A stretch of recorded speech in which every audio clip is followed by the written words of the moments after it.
Tide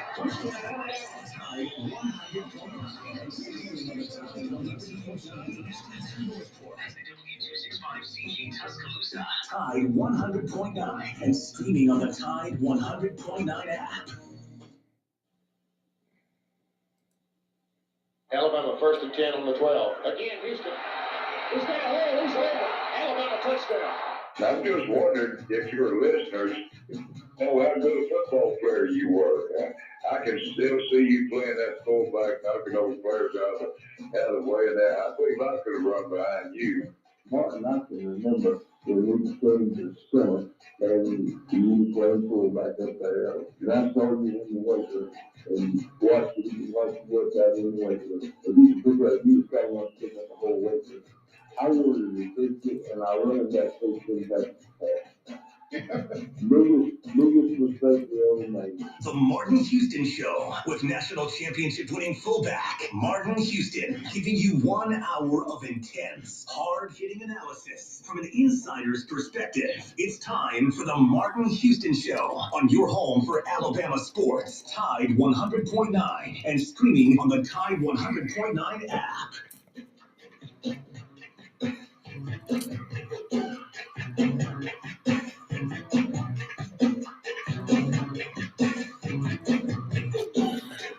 Good morning. Welcome into the Martin Houston Show on Tide 100.9 on your radio dial. And also being viewed on social media outlets all over the internet, starting off on Facebook on various channels. That's the Martin Houston Live, Top 109, Alabama Tradition, X's and O Sports, and Martin Houston Personal. Also, you can find us on YouTube at Martin Houston Live, and give us a like, give us a follow, give us a share on all of those outlets, as well as at Martin Houston 35 on Twitter. We're live, local, and ready to get things going. The Alabama One hotline is open for business today, so we look forward to having you be a part of the conversation. So go ahead and lock in 205-342-9904. That's the Alabama One hotline. We'll tell you more about Alabama One and the great promotions they have going on later on in the program. Good morning, X. How you doing? Good morning, Joe. Well, how are you? Doing well, doing well. I want to remind you that this is the day that the Lord has made, so let's rejoice and be glad in it. Take some time today to notice someone, love someone, serve someone, be the difference you want to see in the world today. Got a great show lined up for you. Got to, of course, deal with a heavy heart today, as we'll talk about one of my former teammates who passed away this past weekend.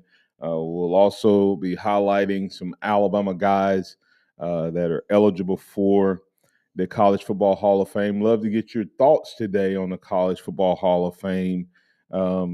It's a big honor, but I think it's a joke the way they do it and some of the requirements and things. And is Alabama unfairly represented in it because of the number of players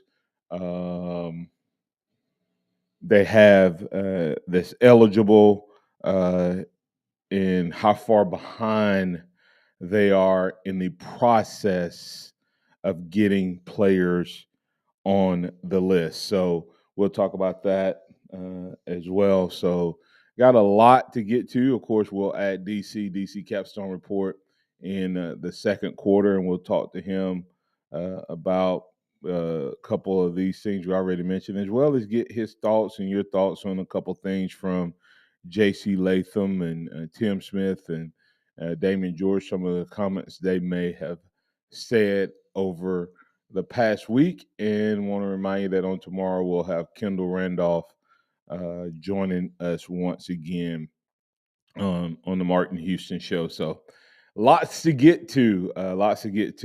I want to thank Mason for getting up and at 'em with us this morning and pressing all the right buttons. So let's get to it, X. First we'll start off talking a little bit about Robert Stewart. Teammate of mine, 55 years old. Don't have any details at this moment, but unfortunately passed away on this past weekend. For those of you who may or may not remember, Robert Stewart was a beast. The guy actually he came in as a freshman and he started at linebacker. And when I committed, he was a linebacker. By the time I stepped foot on campus, he was a fullback. By the time I was playing and eligible to play, he was a defensive nose tackle. So he started at three in 3 eligible years of playing. He started at 3 different positions as a football player at the University of Alabama. He came out of high school as a fullback. He had over 4,000 yards rushing X. And what's crazy is Robert Stewart, maybe 5'11", maybe 5'11 and a half. He weighed about at one point he was probably about 255. Pure muscle. Nothing but muscle. When I say nothing but muscle, I'm talking about pure muscle. And then by the time he got big enough when he was playing nose tackle, he ran probably 280-ish. And he ran 4.7, 4.6, 4.7, 40 at 280 at 5'11. He always, it was so funny. If you saw him with his shirt on, he always looked like he had a stomach. But it was because his abs were so thick. I mean, like you see people who have abs across the front, you can see his abs all the way down his side for like that far. The most incredible thing. But it's funny. A lot of people used to get Robert and I mixed up because he wore number 34, so we sat beside each other in the locker room. But he was from Houston County. And so people used to get us mixed up a lot and go, "Yeah, aren't you from?" No, I'm not Robert Stewart. But to tell you a couple fun stories about him. Robert broke records, okay? Like all the weight records, and I'm sure that they still stand to this day. These guys, some of these records, anyway, I'm not going to get into that. But Robert Stewart was I never forget. I was a freshman. I was in the training room, and he's lifting, and they said that he's trying to. I think it was 425 or something like that. No, it was 450. It was 450 if I remember the weight correctly. And he was lifting it, and it rolled out of his hands and hit him in the chest, hit him across the chest, bounced up and fell on the floor. Just rolled off of him. Boom, hit him, rolled off on the floor. Then he got up and came in the locker room. They looked at him, and then he went back in the weight room and did 500. This is not a different workout day. This is the same day. 450 pounds dropping from somebody doing a weight would stop most people's heart if you hit them right across the chest. But he did that, and then another one he was doing clean, and you're supposed on clean. It's all about power and speed and explosion. So Kevin Turner was really, really good technique in it and did like 325. And he dropped and squat, man, and was perfect the way he did it. Robert picked 400 pounds up off the floor, never moved, never been over, and just pulled it all the way up his chest and then flipped his wrist. And he looked around, he said, nobody will break that record. And he dropped the weight and walked out. So the guy was a beast, but he was also, from a personal side, a good friend of mine when I was here in college. Robert and I both were married. he was married, and of course, when I got married, he and Kathy, his wife, and Seth took Cassandra and I under their wings and helped us make that adjustment to being married in college as well. So, like I said, don't know the details. You may have a Robert Stewart story. If you ever want to see a train, what it looks like when a player hits another player and it reminds you of a train hitting a car, go back and watch the Texas A&M game when we had to make it up in the storm. There was a storm and they delayed the Texas A&M game and played it later in the season.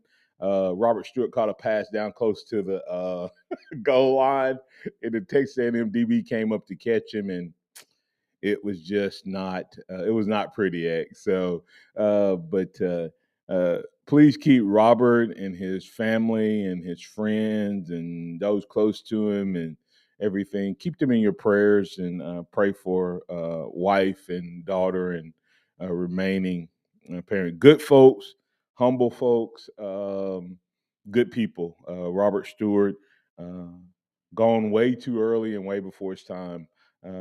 Former member of the University of Alabama. Any comments or anything X from that side? I just want to make sure I took a moment to honor a dear friend. Yeah, it was really sad when I saw the news yesterday. It was Brady McNeil actually that posted about it that drew my attention to it.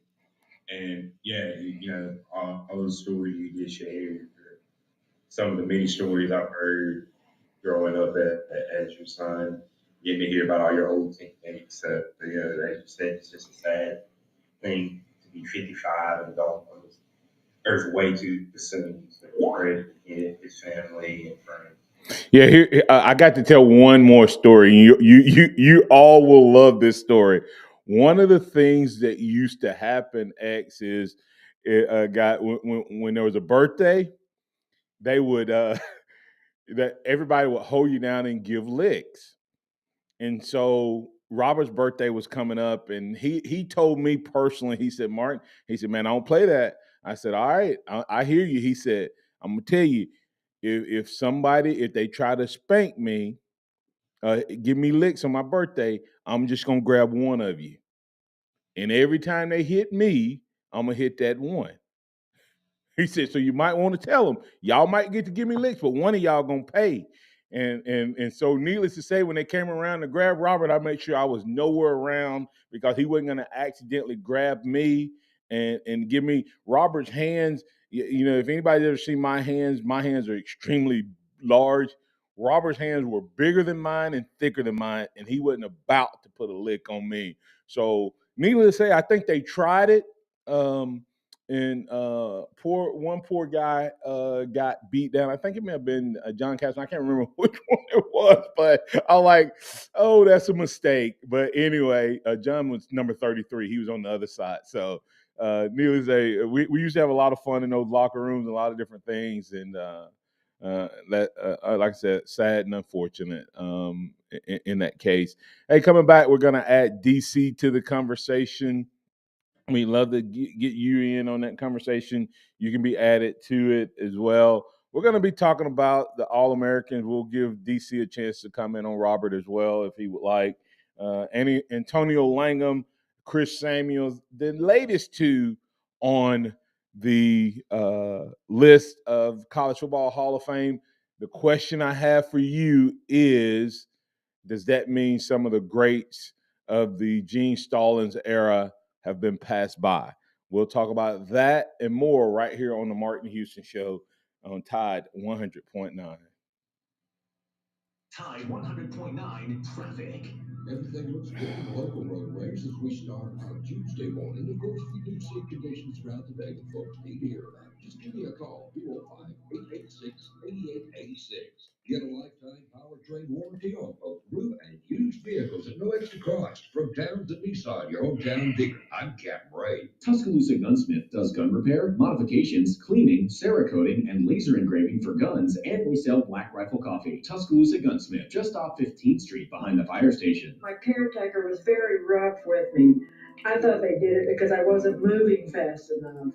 Elder abuse is a crime, and together we can stop it. If you or someone you know has been abused, neglected, or exploited, call the Adult Abuse Hotline at 1-800-458-7214. That's 1-800-458-7214. Sponsored by the Alabama Department of Human Resources, the Department of Justice, ADEFI grant number 18 VA DS 050, the ABA, and this station.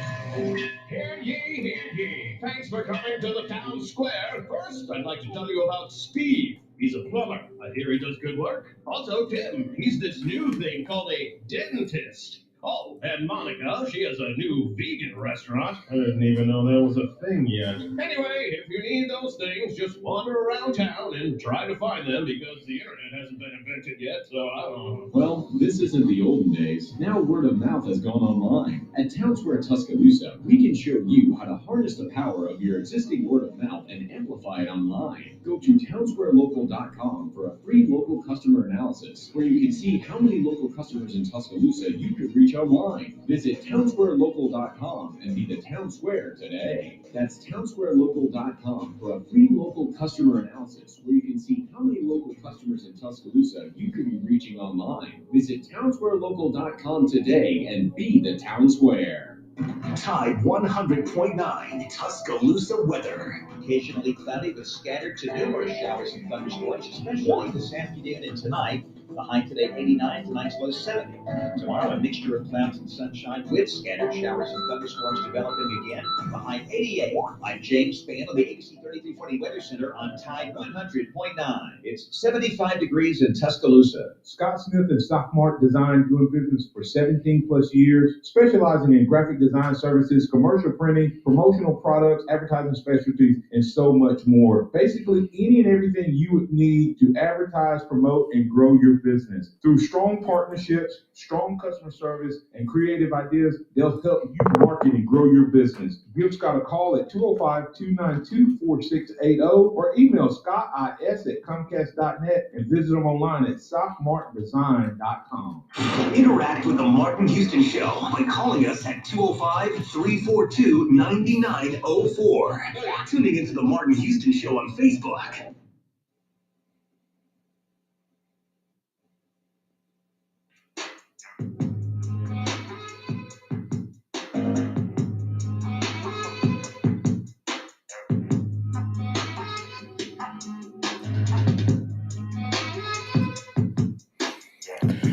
Welcome back into the Martin Houston Show. Want to remind you about Overflow Express Wash. Overflow Express Wash. You can go check them out online at overflowexpresswash.com or stop by one of their locations in Northport and or Tuscaloosa on Skyland Boulevard and right off of McFarland in Northport.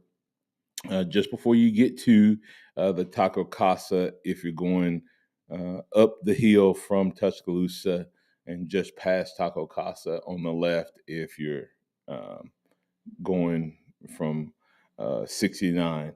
As Overflow Express Wash, overflowexpresswash.com, helping you keep your car clean inside and out. Andy Phillips and his team do a great job of keeping a great environment and atmosphere there. Go check them out and tell them that Martin Houston with the Martin Houston Show told you to stop by. All right, we got DC Capstone Report joining us this morning. Good morning, DC. How you doing, sir? Doing great, Martin. How are you this morning? Doing well. We just spent a little time talking about Robert Stewart, and we're going to transition to some Antonio Langham, Chris Samuels, Antonio Langham conversation here in a moment with the College Football Hall of Fame. But before do that, we got George from Macon on. George, you're in with the Martin Houston Show with Martin and Xavier and DC Capstone Report. What's on your mind, sir? Hey, Martin, just when you were talking about Robert Stewart, two stories come to mind to me. I can remember, back in the day when they would recruit somebody would write a story, or you hear a story about a player, a high school player, and a buddy of mine told me a story. He kind of lived where Robert Stewart was, and I don't know whether his dad owned the garage or he was working in the garage as a high schooler, but he was talking about there was a kid that Alabama was recruiting. and instead of using a forklift or a hoist to move a motor, he'd go over there, pick up the motor, and put it in the car himself. Now, I don't know if that's kind of like a legend story or whether it's true or not, but Hey, was a story around him. George, I don't know if it's true. I don't know if it's true or not. But having seen Robert, I wouldn't deny it. They did not have like when it came to squats. I mean, he was in the 600s, but it was never like Robert worked out.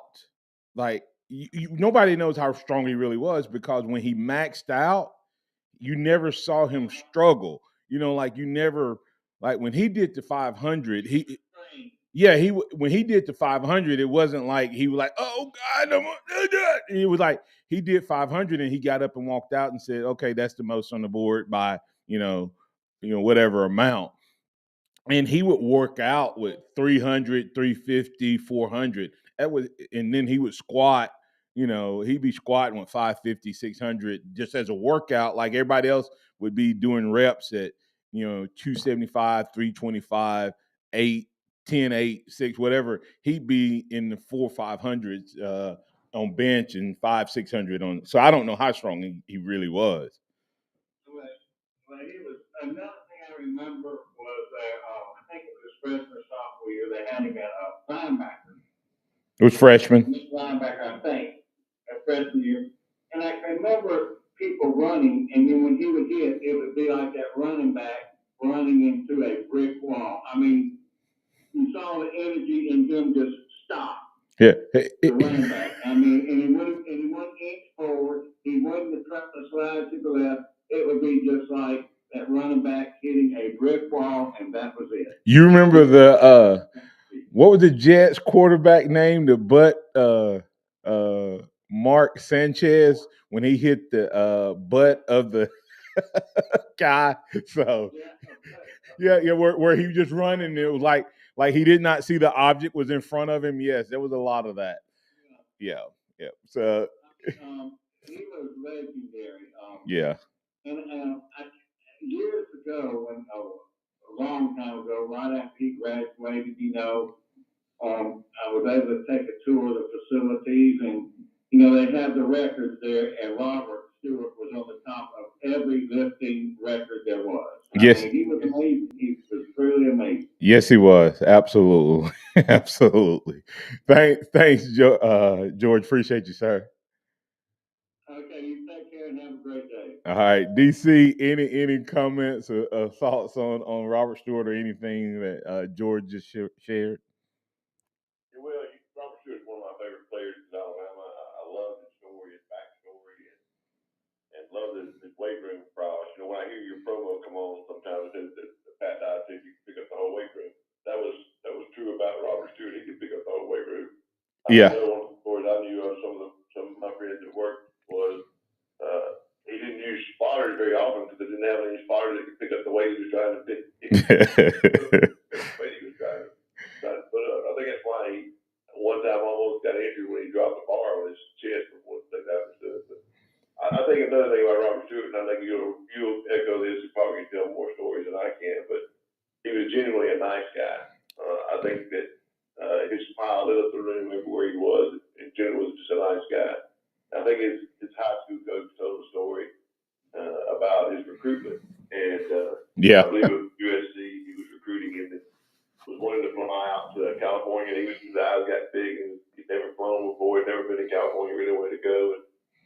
And he asked the coach what he should do, and the coach said, whatever you want to do, whatever you and your parents, if you want to, I'll go with you if you want to go. So he got up, shook the USC coach's hand, and said, Coach, I've never been to California. I really love to go, but I'll be wasting your time and your money because I'm going to the University of Alabama.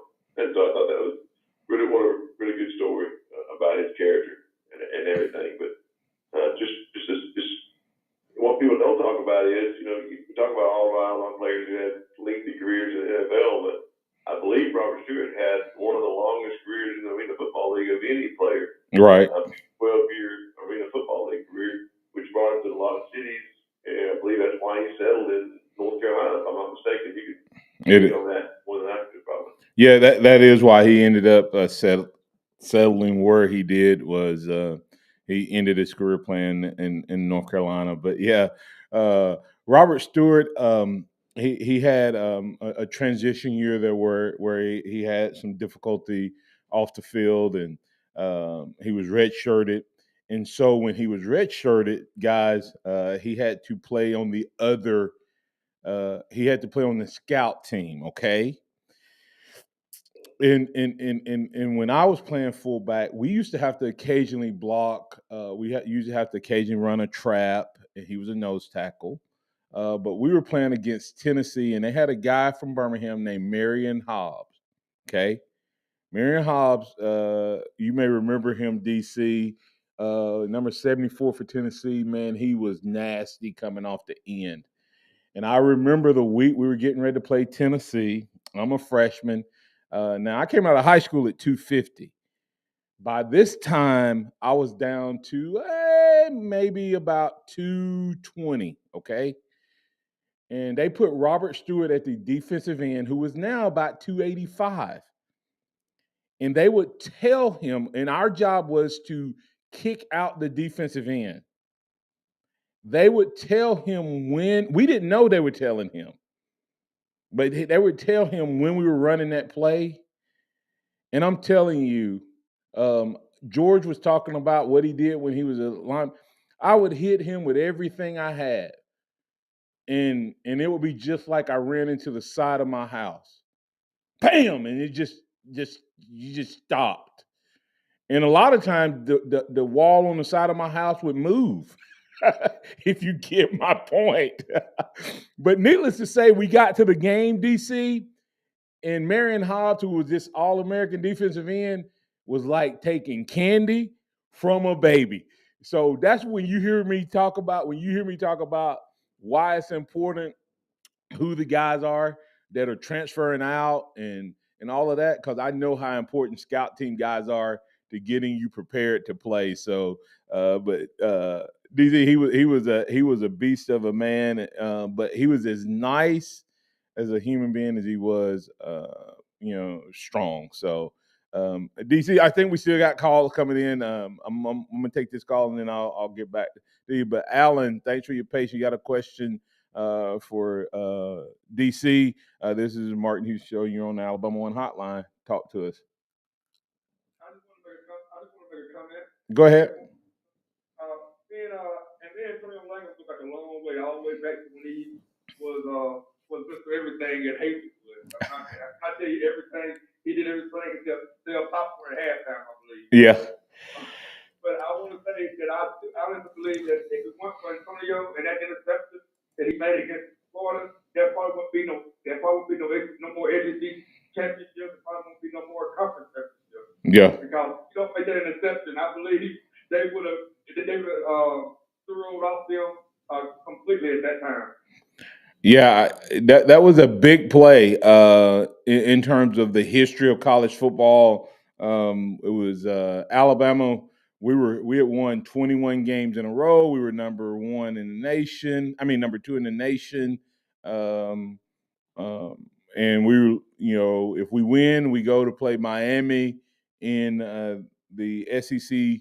I mean, Sugar Bowl, which back then Miami had chosen to accept a bid to the Sugar Bowl. They didn't have to go, but it would set up a 1-2 matchup, and everybody in America, but none more nervous than Roy Kramer about that particular game. DC, your thoughts on what those words, UNX?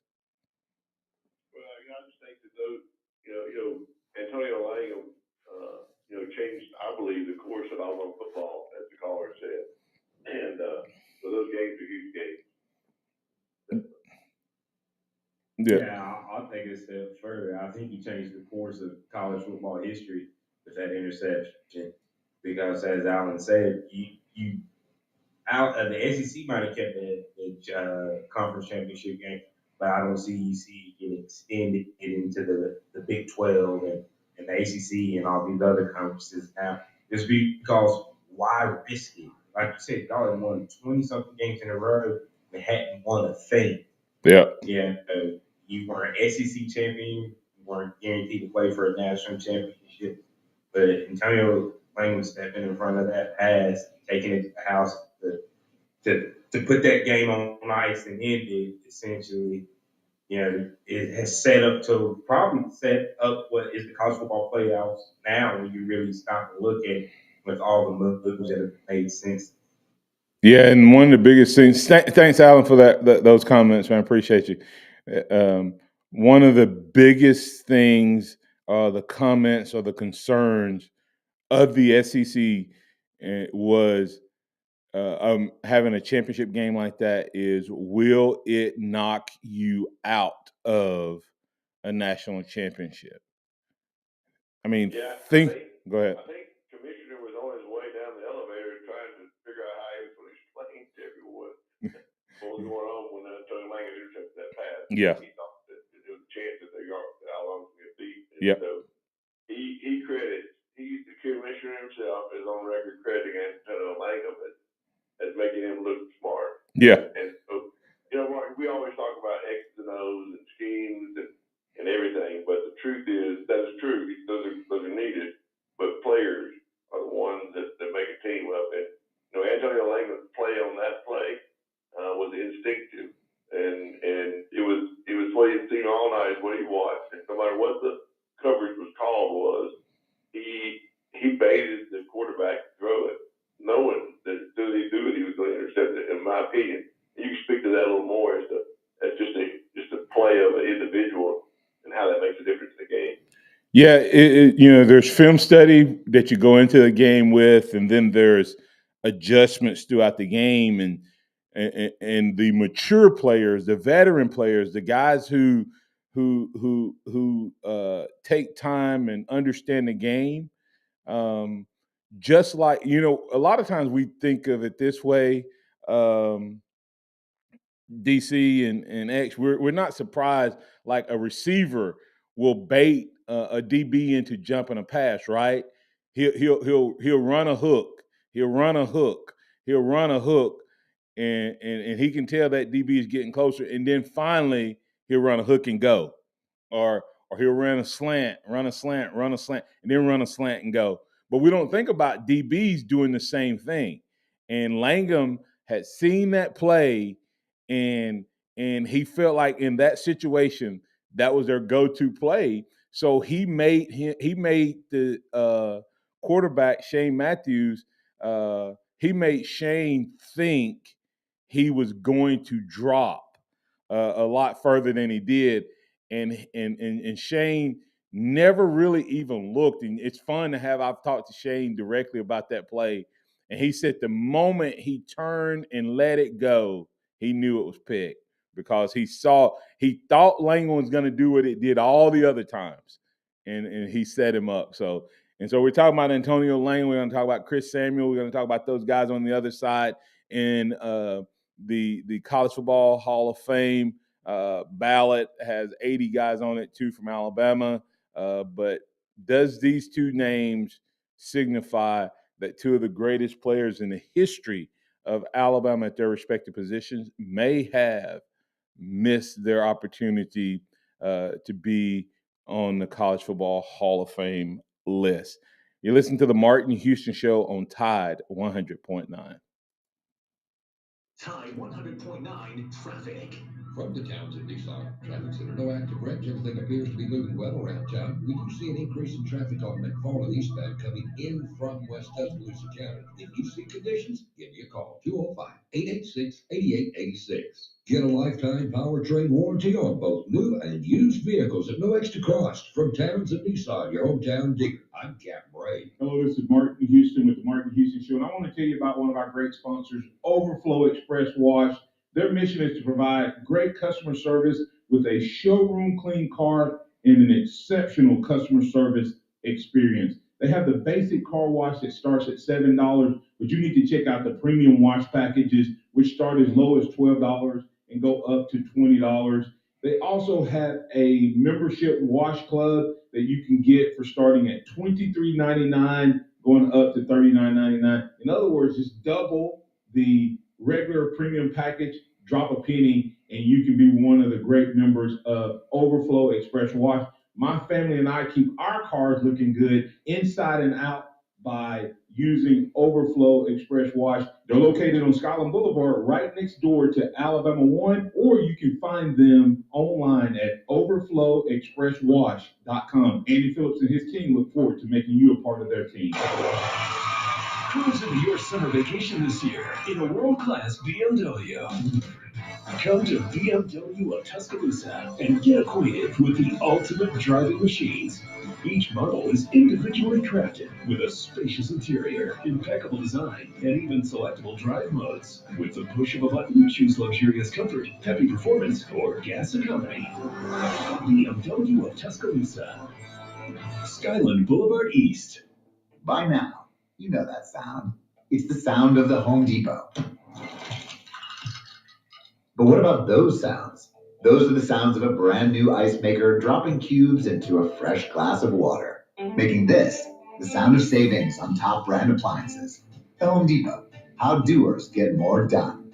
Final days ends June 8th to save up to 30% off select appliances.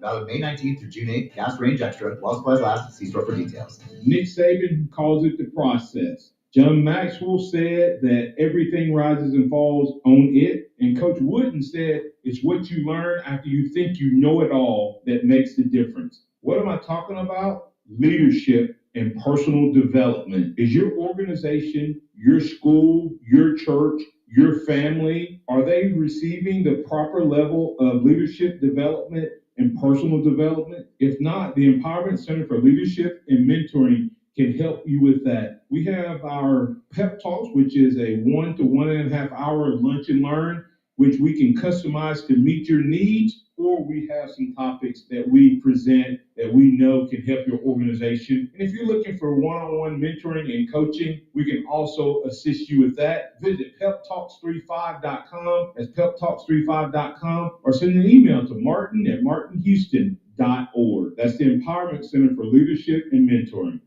Welcome back to the Martin Houston Show, the sound of Bama sports. Your show, your team, on your home for Alabama sports. Tide 100.9 and streaming on the Tide 100.9 app.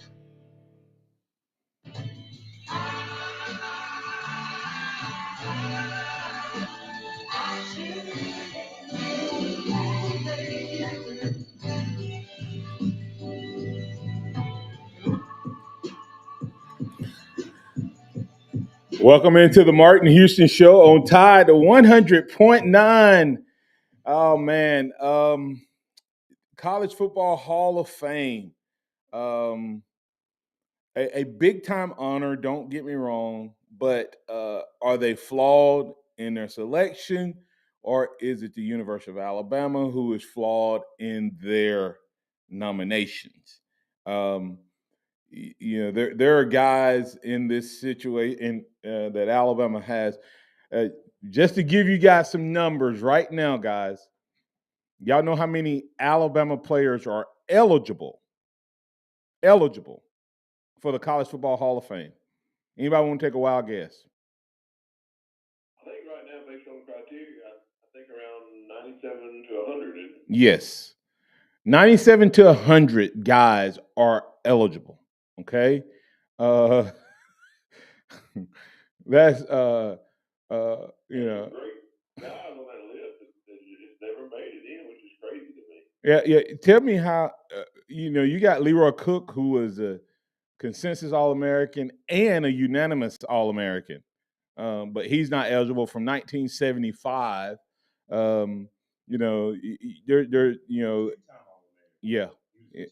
Right. That's what I'm saying. In 1 year, he was, consensus, which means he got half of the votes. There's 5 eligible things. He got at least 3 in terms of who's on at least 3 All-American teams. Unanimous means that all 5 organizations that they use as their selection criteria was a part of it.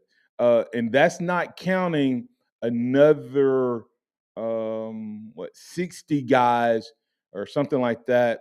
Let me see, how many guys was it?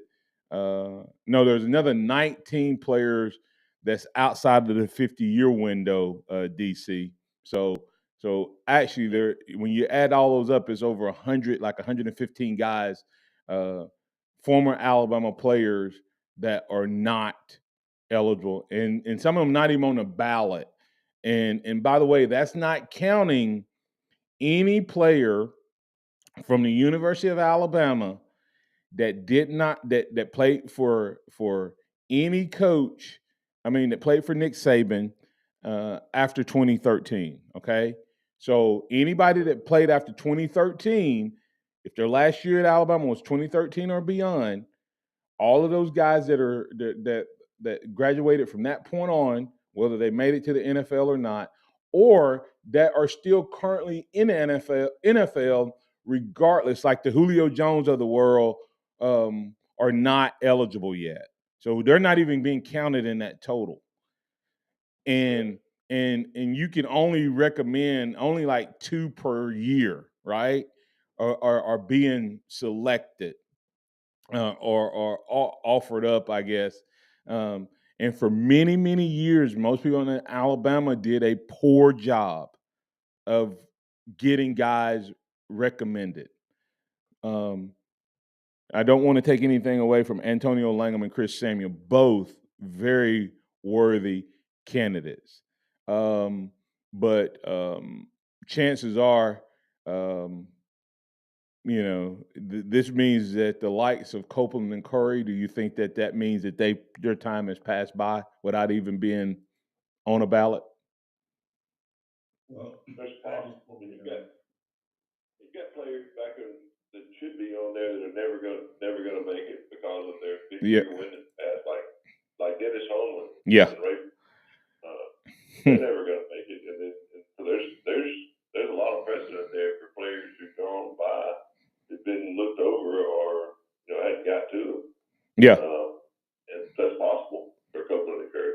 Yeah. That as you say, those guys, Ray Perkins in 1966, not in there, and of course Dennis Holman, 67, two of the best pairs of receivers to ever play at Alabama. What were you about to say, X? So I just went and looked at the list of guys that are in the College Football Hall of Fame, and only 2 players that played after Coach Bryant retired are in the Hall of Fame. Only 2, and that's Derek Thomas and Cornelius Bennett. They are the only 2 players post Coach Bryant that are in the Hall of Fame. Yeah, and then of course you look at the likes of Notre Dame, and they have more players in there probably than all of college football added together. So I like I said, it's a huge honor, but I think it's a joke the way they do things. So you know, some go ahead. Bobby Humphrey's not in the Hall of Fame. Who? What? Well. See, I'm not sure. Sean's time may not have passed yet, though, because when you look at the years, DC, what they've kind of done is of course, I think Derek Thomas had to have a campaign to get elected. Is absolutely the stupidest thing I'd ever heard. When Derek Thomas, I think he made it to like his last year on the ballot or whatever, and there was like a huge national swell and a bunch of Alabama folks writing. But I think since Chris is on there, this is kind of the time for Sean. I don't know. I don't think that Sean's been on there yet. He was a consensus All-American in 99. Huh? He wasn't a consensus All-American. Right. But he somehow there's a couple guys where if you're not consensus, there's a way for you to get on the list to be eligible. And for whatever, he is one of those non-consensus from '99 that is eligible.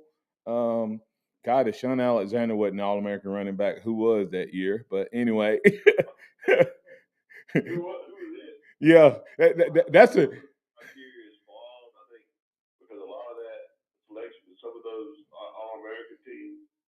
If you look last year, there's some. This is last year the best players in the college football. Some of those wasn't selected to the unanimous All-American team. how do you leave off a player who expected about 4 other ones if you're the fifth selection committee?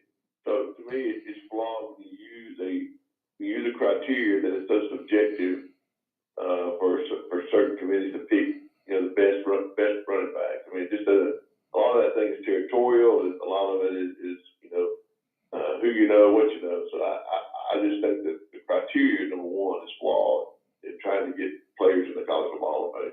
Yeah, but think about the fact that, all right, I'm gonna just go through the kind of the the Stallings era, and you guys say yes, no on whether this person is a college football Hall of Fame caliber player. Let me see. I'm working through. We got John Copeland, uh, Eric Curry. Yeah. Philip Doyle. He was a unanimous kicker in 1990. You had, let me see, Kevin Jackson. Well, he was right after, but he started on the Stallings. So you have Langham, who's eligible right now. And then you throw in Keith McCants under Bill Curry's time. You got David Palmer, Michael Myers, Michael Proctor. You have Dwayne Rudd. I mean, Robert Stewart is one of those guys that's eligible as a non-consensus. Let me see. Keep going down through this list. I mean, God, there's so many guys, man. But that's not even throwing in all of the guys. Think about all of the guys that are now waiting in the NFL, waiting on their 10-year window. There's just gonna be, this is gonna, unless they change the guideline, because I think they can only put like 2 from a school at a time on the ballot. And so even though right now there's all of these guys eligible, the 2 that made it this year were Langham and Samuels, and both, like I said, both quality guys, both guys who should be there, DC. But whew, like I said, I think it's flawed on Alabama's side. Go ahead, huh? What changes it? What can Alabama fans do to get these guys in? Or is it just completely Well, I think it's all about the 2, like Martin said, keeping that 2-person cap is detrimental to a team like Alabama. For example, a guy I know from the 79-78 team, a lineman who was All-American on a couple of teams, Jim Bunch, he still is not in the College Football Hall of Fame because every time he's competing against other players at Alabama who were eligible and trying to get on, he's still not in there. And if anybody in lineman to be in the College Football Hall of Fame, I think it should be Jim Bunch for those 79-78 teams. And the other part is, and I don't know, but there was a long time where I don't even think Alabama put people up, DC. I think there's a lot of years where Alabama didn't even offer up to 2 people. Yeah, I agree. I think there was a poor on Alabama's athletic department for a while. It just kind of went by the wayside. Yeah. And then here's 4 guys that became eligible this year: Mark Barron, D. Milner, Barry Jones, Chance Warmack. Alabama has 13 unanimous All-Americans who are eligible right now. Think about, I mean, Barry Jones, he was All-American, consensus and unanimous 2 years in a row at different positions. Yeah. He didn't even make it. He didn't make it on the first ballot. So, but and that's the thing, is how many years do you keep these guys on the ballot? Do you give Antonio Langham and Chris Samuels 1 year, and then you put somebody else up, or do you put them up for 2 years? But every time you do that, think about this: Nick Saban will have 2 more this year, at least, in Bryce Young and Will Anderson. So if you push that back, and what happens is the bunch guy, DC, that you were talking about, you're looking at the fact that now Who's voting on this? The people who are voting didn't even see some of these older guys play. Correct. The same papers voting, the same organizations voting. So they now see some of these younger guys and these eligible names, and Alabama puts them up. So it just, like I said, it's a tough and unfortunate situation for a lot of guys. Huh? A big saving from, as you said, of the guys that just became eligible. Every year for the foreseeable future, he's going to have 3 to 5 guys become eligible every year. Right. That's what I'm saying. So I don't know what they do. I don't know if they're going to. The good part is there is, for some guys, that you can get selected post the 50-year eligibility. But man, that means someone would have to be proactively going back and looking at that from I think they call it something selection review committee that they can use to get back in there. But anyway, that's an interesting thing there, and kind of frustrating from a Bama fan that's watched some of these guys. DC, you and I saw guys play that we know are absolutely, superstar. And when I saw how hard it was for Derek Thomas to get voted in, I said, I don't even know what their criteria is. Derek Thomas. You think a guy like Derek Thomas could get voted in? But, let's think about it. What X did said something that was so important. I think we need to just camp on that for just a second. We're sitting here frustrated about players from Bear Bryant era that couldn't get in, that we know are good, and that people won't know anymore.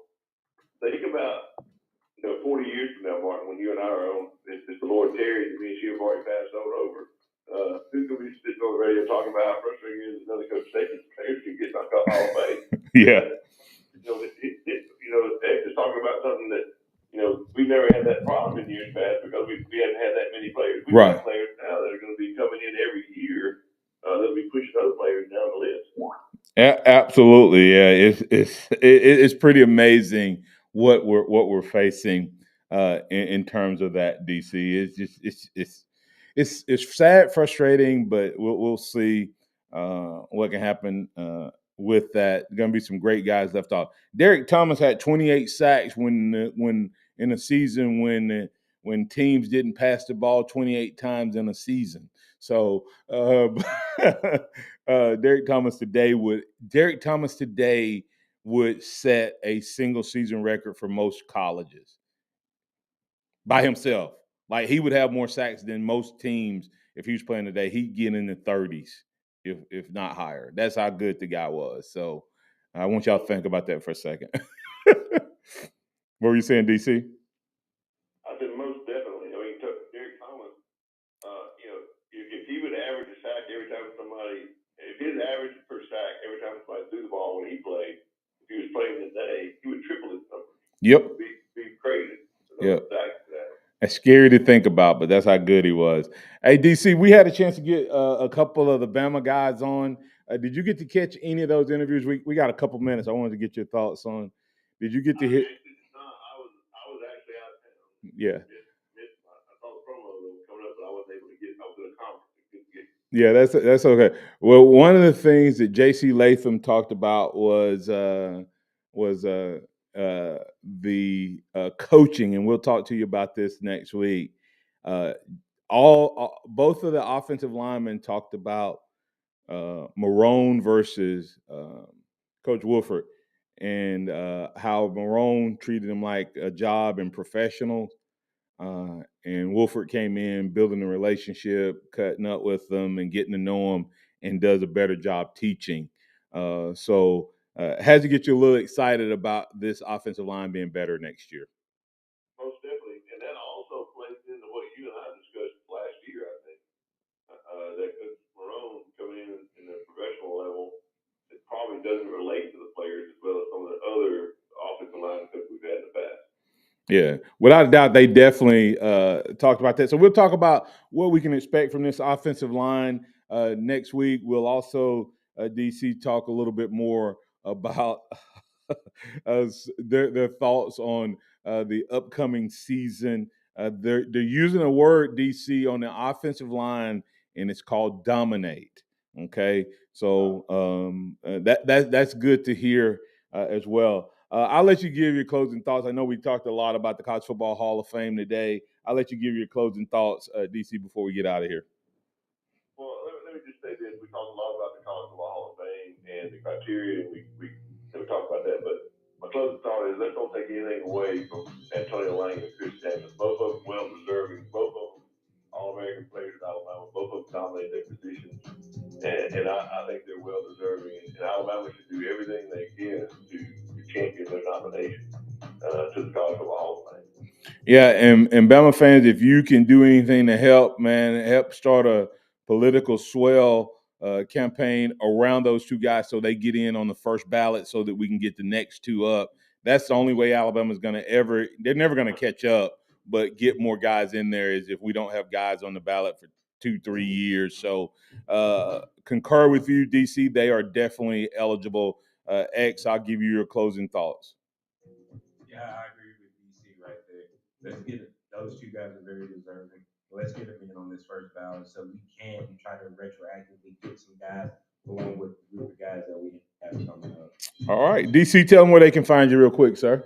I'm at DCCapstoneReport.com, DC Capstone Facebook page. You can follow me on Twitter at DavidCot50. Don't forget to check out Lance's other site, RollTideBama.com and FreelancePictures.com. All right, that's DC Capstone Report. That's X's and O's, Xavier Houston. I'm Martin Houston. We say thank you for being a part of the show. Thank to all the callers, listeners, viewers, and chatters for being a part of it. Trust in the Lord always. Lean not your own understanding. All your ways acknowledge Him, and He will direct your paths. Roll Tide out to everybody, and thanks, Mason, for keeping us in between the guidelines.